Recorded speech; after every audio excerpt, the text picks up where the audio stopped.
ترس و فوبیا مشکلی که خیلیا باهاش دست به گریبان هستن و امروز میخوام توی این ویدیو در مورد این مسئله باهاتون صحبت بکنم که بدونین ریشش از کجاست و چجوری میشه توی سوژوک تراپی برطرفش کرد. به نام خدا سلام، من ساناز امینی هستم، متخصص سوژوک تراپی و با یک ویدیوی جذاب دیگه در خدمتتون هستم در رابطه با سوژوک. امروز میخوام در مورد ترس و فوبیا باهاتون صحبت بکنم. حالا اینا چی هستش؟ من چرا دوتا رو با همدیگه میگم؟ هم میگم ترس، هم میگم فوبیا، چون اینا با همدیگه یه مقداری فرق میکنن. معمولا ترس به ترسای کوتاه مدتی میگن که یه دفعه ایجاد میشه و خیلی هم ممکنه شدید باشه. مثلا مثل این که شما یه دفعه دارین از خیابون رد میشه، یه ماشینی شدید به سمتتون میاد، یه دفعه میترسین و یک عکس العملی نشون میدین. یا اینکه یک صدای خیلی وحشتناکی میاد، از اون صدا میترسین. یا اینکه یک حیوانی که ازش مثلا یه مقداری میترسین و ممکنه براتون خطر ایجاد کنه یه دفعه جلوتون ظاهر میشه و شما از اون حیوان میترسین. اینها مربوط به ترس میشه، یعنی ترس های شدید و کوتاه مدت که فقط یک آن ایجاد میشه و شما باید باهاش مقابله کنید. ولی فوبیا چیه؟ فوبیا چیزیه که شما مدت خیلی طولانی تو ذهنتون همیشه شما رو مشغول میکنه و همیشه ازش میترسید. مثلا ترس از مرگ که خیلی از افراد از زمانی که بچه هستن تا زمانی که به سن بالا میرسن از مرگ همیشه میترسن. یا ترس از ارتفاع، ترس از آسانسور، ترس از فضای بسته، ترس از خیلی از مسائل دیگه که میتونه از زمان بچگی تا زمان بزرگی همیشه همراه ما باشه. ما اینها رو توی سوژوک به دو قسمت میکنیم. حالا علاوه بر این که خود این ترسا برای ما ممکنه مشکل ساز باشه و ما رو ناراحت بکنه، ممکنه که ریشه یک سری از مشکلات روانی دیگه ای باشه که در ادامه این ویدیو خدمتتون عرض میکنم و میخوام در موردش باهاتون صحبت بکنم.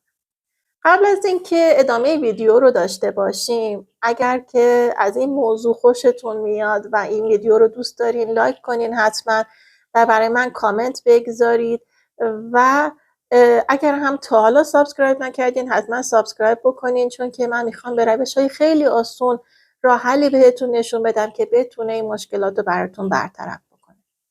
حالا ببینیم ریشه ترس و فوبیا کجاست. ترس چون یک دفعه‌ای هستش و سریع برای شما پیش میاد و خیلی حاد هستش و ممکنه که ظرف چند ثانیه پیش بیاد و ظرف چند ثانیه هم از بین بره، به ارگان ینگ ارتباط پیدا میکنه. ولی فوبیا چون زمان طولانی مدتیه و همیشه شما رو تحت تاثیر خودش قرار نمیگیره، فقط موقعی شما تحت تاثیر فوبیا قرار میگیرین که یه شرایط خاصی که ازش میترسین براتون ایجاد بشه. به خاطر همین جزو مشکلات یین در حقیقت قرار میگیره. حالا ینگ و یین چی؟ ینگ و یین انرژی سرما. یعنی چی؟ یعنی که انرژی سرما در بدن ما تولید ترس و فوبیا میکنه.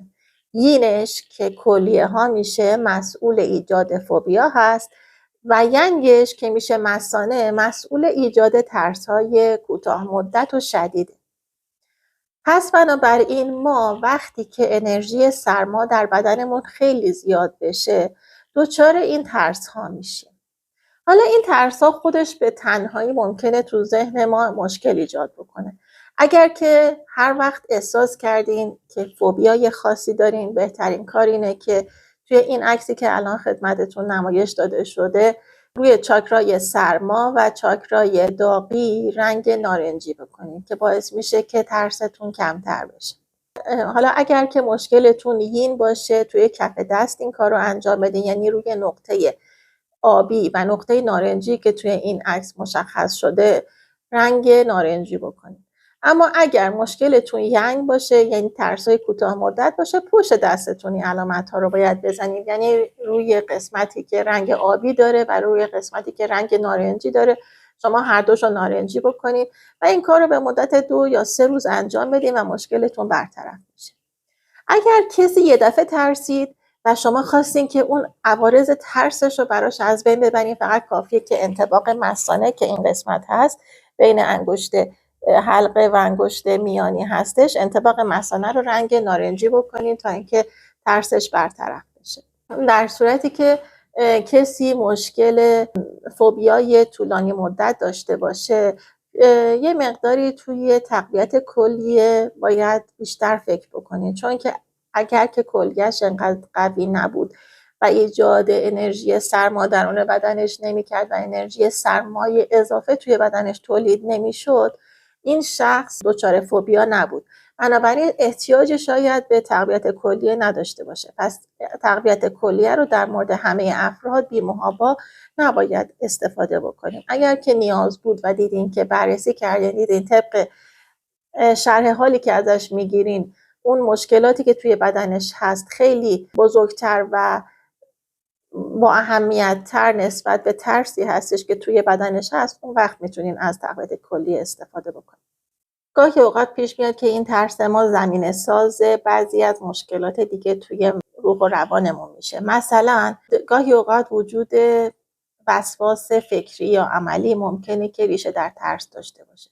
گاهی اوقات خجالت خیلی زیاد ممکنه ریشه در ترس داشته باشه. مثلا چجوری؟ مثلا شما بگین که یه نفر از ترس اینکه وارد یه جمعی میشه مورد قبول دیگران واقع نشه، یا اینکه ممکنه که اون افرادی که توی اون جمع هستن بهش صدمه بزنن، دچار خجالت میشه و سعی میکنه که خودش رو یه جوری توی اون جمع نشون نده و زیاد مشخص نباشه. ممکنه ریشه در ترس هاش داشته باشه. پس بنابراین گاهی اوقات شما مشکل خجالت رو میتونین از ترسش برطرف بکنین، یعنی اینکه روی کلیه یا مثانه‌اش کار بکنین تا اینکه این مشکلش برطرف بشه. گاهی اوقات ممکنه که این ماجرا شما رو مواجه با وسواس فکری و عملی فرض کنید یه نفری از اینکه از چاقو استفاده کنه میترسه، فکر میکنه که الان اگر از چاقو استفاده کنه ممکنه که دستشو ببره و وقتی که میخواد با چاقو کار بکنه دچار وسواس میشه، یعنی همش مواظبه که یه موقعی دستشو نبره و ممکنه حرکاتی ازش سر بزنه که برای شما یه مقداری اذیت کننده و ناراحت کننده باشه. پس اینجور افراد بدونین که اگر میخواین وسواسشون رو برطرف بکنین باید ریشه‌ش رو مشخص بکنین. اگر ریشه در ترسشون داشت، ترس رو برطرف بکنین. به همین دلیل هست که با اینکه خیلی از دوستان از من توی کانال سوال کردن که در مورد مسائل مربوط به وسواس فکری و عملی توضیح بدم، من خیلی به این ماجرا نپرداختم، به دلیل اینکه باید اول ریشه وسواس مشخص بشه تا اینکه شما بتونین اون وسواس رو برطرف بکنین. بنابراین یکی از ریشه های وسواس میتونه در ترس باشه. فرض کنین که یه نفری به شهر بازی میره، میترسه که سوار دستگاه هایی که یه مقداری تکون های شدیدتر دارن و خیلی بالا میرن استفاده بکنه. این ماجرا یه جور ترسه، به دلیل اینکه میترسه حالش به هم بخوره، میترسه حالش بد بشه، سرش گیج بره در اثر استفاده کردن از این دستگاه ها. خب اینم باز هم ترس هست، همین که شما باید بگردین ببینین این ترسش مربوط به چی میشه. مثلا اگر ترسش از اینه که سرش گیج بره، علاوه بر این که روی کلیه یا مثانه‌اش باید کار بکنین، باید روی گوشش هم کار بکنین، یعنی بررسی کنین ببینین که چرا این گاهی اوقات ممکنه در اثر استفاده از این وسایل سرش گیج بره، چون سرگیجه مربوط به گوش میشه، اون مایعی که درون گوش قرار داره. این وقتی که حرکت میکنه چرا میترسه که سرش گیج بره. چرا سرش گیج میره؟ برای اینکه توی گوشش مشکلی وجود داره. پس بنابراین شما باید روی گوشش هم کار بکنین. کار کردن به معنی اینکه به گوشش توجه بکنین که اون هم باید مشکلی توی خودش داشته باشه که لازمه برطرف بشه. حالا این که چه مشکلی توی گوشش داره با گرفتن شرح حال مشخص میشه. ببینید اینا یه مقداری مطالب هست که اینا پیچیدگی خاصی نداره، نمیخوام بترسونمتون، ولی باید حتما برای اینکه بخواین راهکار خوب و مناسبی به کسی بدین و اون راهکار براش عمل بکنه، حتما به این مسائل حتما توجه بکنین، چون که فرد با فرد ممکنه که مشکلشون فرق کنه. فرض کنید یه نفر حالت تهوع میگیره اگر که حرکت خیلی زیاد داشته باشه توی مثلا وسایل شهر بازی، ولی یه نفر ممکنه سرگیجه بگیره. اگر سرگیجه میگیره به گوشش مربوط میشه. اگر که حالت تهوع میگیره ممکنه که مشکل در معده‌اش باشه، یا اینکه مشکل در کیسه صفراش باشه، یا اینکه حالا بررسی باید بکنه که مشکل بیشتر توی کدوم قسمت بدنشه. گاهی اوقات افرادی که میترسن سوار دستگاه‌های شهر بازی هست بشن، به خاطر اینه که این حرکتی که میکنه چشمشون خیلی سریع قراره حرکت بکنه و از این مسئله حالشون به هم میخوره و حالت تهوع پیدا میکنن. این تو چه حالتیه که طرف کیسه صفراش مشکل داره، نمیتونه همون لحظه چشمش تطبیق پیدا بکنه با اون چیزی که میبینه، چون تصاویر خیلی سریع از جلو چشمش رد میشن، باعث میشه که کیسه صفراش ایجاد حالت تهوع توی بدنش بکنه. پس بعد روز کیسه صفراش کار بشه.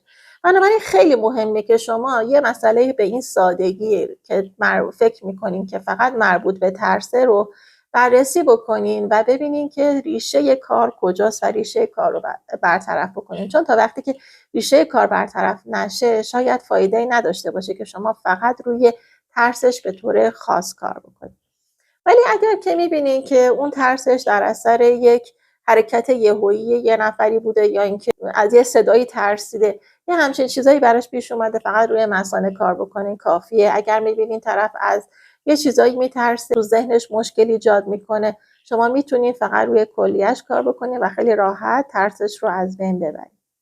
ماساژ انطباق کلیه در جهت خلاف عقربه‌های ساعد یا ماساژ انطباق مثانه در جهت خلاف عقربه‌های ساعد میتونه به شما کمک بکنه که انرژی سرما رو بیاین توی مثانه و توی کلیه‌تون کم بکنید و یه مقداری کمتر مشکل برای شخص ایجاد بشه.